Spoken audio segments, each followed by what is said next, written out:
Welcome back friends, ये हमारी video number 29 class 12 computer science with Python series के लिए। और हम डिस्कस कर रहे थे चैप्टर नंबर 4 पाइथन लाइब्रेरीज़ को।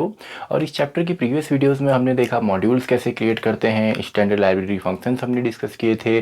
और इस वीडियो में हम देखेंगे कि कैसे हम यूज़र डिफाइंड लाइब्रेरी या पैकेज को क्रिएट करते हैं। तो स्टार्ट करते हैं। देखिए यहाँ पर तो मैंने एक सैम्पल दिया हुआ है, इसको एक्चुअल में हम प्रैक्टिकली देखेंगे तब आपको ज़्यादा क्लियर होगा। एंड फाइनली कुछ क्वेश्चन भी हम डिस्कस करेंगे। तो स्टार्ट करते हैं। देखिए पाइथन लाइब्रेरी के अंदर सिंपली आपका बहुत सारी py फाइल्स होती हैं या मॉड्यूल्स होते हैं। एंड साथ में इसके अंदर एक init फाइल भी होती है, तो .py फाइल भी है और आपका अंडरस्कोर init फाइल या इनिशियलाइजेशन फाइल भी होगी। वैसे आपका एम्प्टी फाइल होती है, सिंपली आप फाइल को ओपन करके अपने स्क्रिप्ट मोड में सिंपली उसको अगर आप सेव करते हैं init से तो आपका इनिशियलाइजेशन फाइल बनेगी। एंड मॉड्यूल क्रिएट करना ऑलरेडी आपको आता है। तो यहाँ पे हम एग्जाम्पल के तौर पे मैंने यानी कि ओ लिब करके यहाँ पे एक मैंने लाइब्रेरी क्रिएट की है, यानी कि ओ लिब नाम से। तो इसके अंदर एक इनिट फाइल होगी और दो हमने मॉड्यूल यहाँ पे लिए हैं। तो सिंपल ही हमारा पहला मॉड्यूल है m1.py। तो सिंपल सा इसमें मैंने कमेंट लिखा हुआ है, this is our first module today and today one करके दो फंक्शन इसमें हैं। इसी तरीके से सेकंड हमारा मॉड्यूल है m2.py। तो इसके अंदर भी दो मॉड्यूल हमारे हैं, दो फंक्शन हमारे हैं, ग्रेट एंड ग्रेट वन। तो इन दोनों को हम बनाएंगे। एंड तीसरी फाइल हमारी इनिट फाइल होगी और तीनों को ये एक फोल्डर के अंदर हम डालेंगे। मान लीजिए ओ लिब नाम से हमने फोल्डर बनाया है। तो फोल्डर में डालने के बाद सिंपली उसको फिर हमने एक्सेस करना है। उसका तरीका क्या है, फ्रॉम ओलिप यानी कि हमारी जो लाइब्रेरी है import m1 and m2। m1 and m2 हमारे क्या है, मॉड्यूल के नेम है। Then simply module name dot function name से हम इसको एक्सेस करेंगे, जो कि हमारी मेन फाइल में हमने करना है। तो ये तो सिंपल एक सैंपल हो गया, स्क्रीनशॉट आप इसका ले सकते हैं नोट्स के लिए। देन एक्चुअल में इसको हम प्रैक्टिकली यहाँ पे देखेंगे। तो आई होप आपने इसका स्क्रीनशॉट ले लिया होगा। तो एक्चुअल में कैसे लाइब्रेरी क्रिएट होती है, कैसे सेव करना है, ये अब हम प्रैक्टिकली देखते हैं। देन फाइनली हम कुछ क्वेश्चंस भी यहाँ पे करेंगे। देखते हैं कि कैसे हम खुद की लाइब्रेरी यहाँ पे या पैकेज हम क्रिएट करते हैं। तो इसके लिए सबसे पहले तो एक नया फोल्डर हम क्रिएट कर लेते हैं। चलिए डेस्कटॉप पे ही इसको हम सेव कर सकते हैं। तो यहाँ पे हम अपनी लाइब्रेरी का नाम रख देते हैं अवर लिब यानी कि अवर लाइब्रेरी। एंड इसके अंदर अभी एम्प्टी फाइल है, तो इसके अंदर अलग अलग मॉड्यूल्स एंड एक इनिट फाइल हमको डालनी है। अब देखिए इस लाइब्रेरी को आप सेव कहाँ पर करेंगे, तो सेव करने के लिए आप कहीं पर भी सेव कर सकते हैं। आप यहाँ से देखिए पाथ ब्राउज़र पर जाइए, तो यहाँ पर कुछ एड्रेसेस हमको दिए हुए हैं, इनमें से किसी भी एड्रेस पे आप सेव कर सकते हैं। लेकिन मेन ये होते हैं आपका, जैसे हमारा यहाँ पे प्रोग्राम के अंदर पाइथन के अंदर पाइथन 3.9 है, तो 3939 यहाँ पे लिखा हुआ है। लाइब्रेरी में साइड पैकेजेस के अंदर वैसे सभी आपको पैकेज या लाइब्रेरीज मिलेंगी, लेकिन आप कहीं पे भी इसको सेव कर सकते हैं क्योंकि ये डेस्कटॉप भी यहाँ पे है। तो यहाँ पे भी इसको सेव करके चलता है, यानी कि यूज़र के बाद कहीं भी आप सेव करेंगे तो ये चल जाएगा। तो फिलहाल इसको हम डेस्कटॉप पे यहाँ पे सेव कर रहे हैं।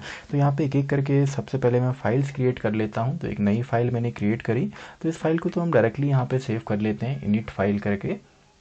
तो इसको मैं सेव यहाँ पे करता हूँ इनिट नाम से। तो इसको हमने सेव करना है अवर लाइब्रेरी के अंदर। तो अभी फ़िलहाल इसमें कुछ भी नहीं है, तो यहाँ पे हम सेव करेंगे अंडरस्कोर इनिट नाम से। तो देखिए सिंपली सेव मैंने किया, तो फर्स्ट फाइल जो हमारी है वो आ गई है आपका इसके अंदर। देखिए सिंपल सा है। इस तरीके से हमारी पहली जो फाइल है, इनिट जो फाइल है, वो यहाँ पे बन गई है। तो इसके अंदर अब कुछ मॉड्यूल्स भी हमने बनाने हैं, तो मॉड्यूल्स भी अब हम एक एक करके क्रिएट करते हैं। तो मैं चाहता हूँ वापस अपनी फ़ाइल में, एंड यहाँ पे एक नई फ़ाइल दोबारा मैं ले लेता हूँ। एंड यहाँ पे चलिए मॉड्यूल 1 हम इसको क्रिएट करते हैं। तो यहाँ पे चलिए मैं मॉड्यूल 1 यानी कि इसको m1 नाम से हम सेव करते हैं। तो इसके अंदर फंक्शंस मैं कुछ क्रिएट करता हूँ। फॉर एग्जांपल डेफ मैं यहाँ पे लिख देता हूँ m1 एंड फंक्शन 1 इसका चलिए हम नाम रख देते हैं, इसका जो पहला फंक्शन इसके अंदर है। एंड यहाँ पे सिंपली मैं प्रिंट कर देता हूँ दिस इज़ m1 फंक्शन 1। तो सिंपल, चलिए इतना ही मैं प्रिंट यहाँ पे कर देता हूँ। इसी तरीके से एक और हम बना लेते हैं m1 फंक्शन 2। तो सिंपल है, इस तरीके से आप अलग अलग मॉड्यूल्स यहाँ पे बना सकते हैं। अब मॉड्यूल किस तरीके से क्रिएट करना है ये ऑलरेडी हमने प्रीवियसली प्रैक्टिकली हमने देखा है, और अगर आपने वो वीडियोस नहीं देखी हैं तो सिंपली आप नीचे डिस्क्रिप्शन बॉक्स में जाइए, पूरी जो प्लेलिस्ट है उसका लिंक आपको मिलेगा। तो मॉड्यूल्स तो आपको पता ही है, सिंपल हम इस तरीके से बनाते हैं। तो यहाँ पे ये पहला मॉड्यूल मेरा बन चुका है, तो इसको मैं सेव यहाँ पे करता हूँ। एंड इसको भी हमने और लाइब्रेरी के अंदर ही सेव करना है। तो इसको हम करते हैं m1 यानी कि मॉड्यूल 1 नाम से, एंड .py जो है वो ऑटोमेटिकली इसमें आ जाएगा। तो ये हमने सेव यहाँ पे किया m1 मॉड्यूल। तो इसी तरीके से और हम मॉड्यूल बना सकते हैं। चलिए एक और मॉड्यूल हम बना लेते हैं इसका नाम हम दे देंगे m2 मॉड्यूल। तो यहाँ पे मैं फंक्शन दे देता हूँ m2 फंक्शन 1 एंड यहाँ पे मैं लिख देता हूँ दिस इज़ m2 फंक्शन 1। तो m2 फंक्शन 1 ये मॉड्यूल है एंड इसके अंदर m2 मॉड्यूल एंड फंक्शन हमारा सेकंड है इसका। आप किसी भी नाम से बना सकते हैं, यहाँ तो मैं जनरल आपको केवल समझाने के लिए मैं इस तरीके से डायरेक्टली लिख रहा हूँ। आप चाहें तो किसी भी नाम से मॉड्यूल्स यहाँ पे क्रिएट कर सकते हैं। तो चलिए इतना ही लिख देते हैं। तो 2 मॉड्यूल हमारे बन गए। चलिए एक और हम बना लेते हैं एंड इसी को हम वहाँ पे कॉपी कर लेंगे। तो इस फाइल को भी मैं सेव कर लेता हूँ। और लाइब्रेरी के अंदर देखिए 2 फाइल ऑलरेडी इसमें आ गई हैं। तो m2 सेकेंड मॉड्यूल भी हमारा बन गया एंड फाइनली एक और लास्ट मॉड्यूल चलिए हम बना लेते हैं। तो उसके लिए एक नई फाइल अगेन मैंने लेनी है। तो इसी कोड को हम पेस्ट करते हैं। तो इसको हम m3 नाम से सेव करेंगे। तो इसको m3 में यहाँ पे कर देता हूँ डायरेक्टली। तो देखिए सिंपल सा है, दिस इज़ m3 फंक्शन 1। आप केवल समझ जाएंगे तभी डायरेक्टली मैं यहाँ पे कर रहा हूँ। तो इसको भी चलिए हम सेव कर लेते हैं और लाइब्रेरी के अंदर। तो इसको हमने सेव करना है m3 नाम से। आप चाहें किसी भी नाम से सेव कर सकते हैं।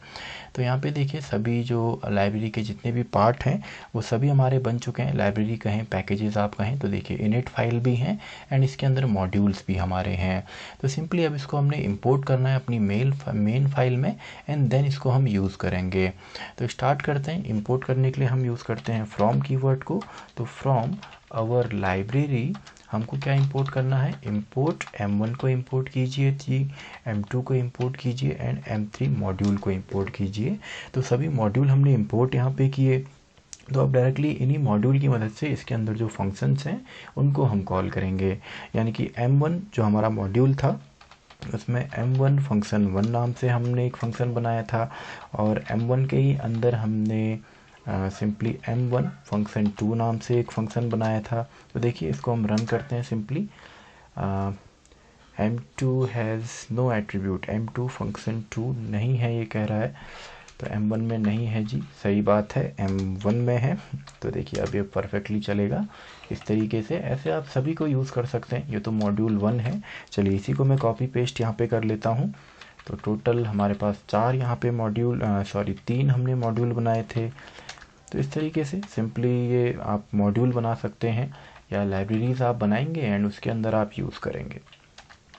तो देखिए सभी फंक्शंस हमारे यहाँ पे कॉल हो जाएंगे इस तरीके से। तो ये देखिए सभी फंक्शन हमारे कॉल हो गए जो अलग अलग मॉड्यूल्स पे हैं एंड सभी एक फोल्डर पे हैं जिसको हम सिंपली लाइब्रेरीज बोलते हैं। तो आई होप आपको ये चैप्टर समझ में आया होगा। इसी के साथ हमारा ये चैप्टर भी ख़त्म होता है। और अगर क्वेश्चंस की बात करें तो क्वेश्चन इस चैप्टर में बेसिक से आते हैं। या तो आपसे इनबिल्ट मॉड्यूल्स पूछे जाते हैं, बेसिक आउटपुट के क्वेश्चन ज़्यादा आते हैं क्योंकि रैंडम जो मॉड्यूल है उससे ज़्यादा क्वेश्चंस बनते हैं। तो ऑलरेडी हम डिस्कस कर चुके हैं।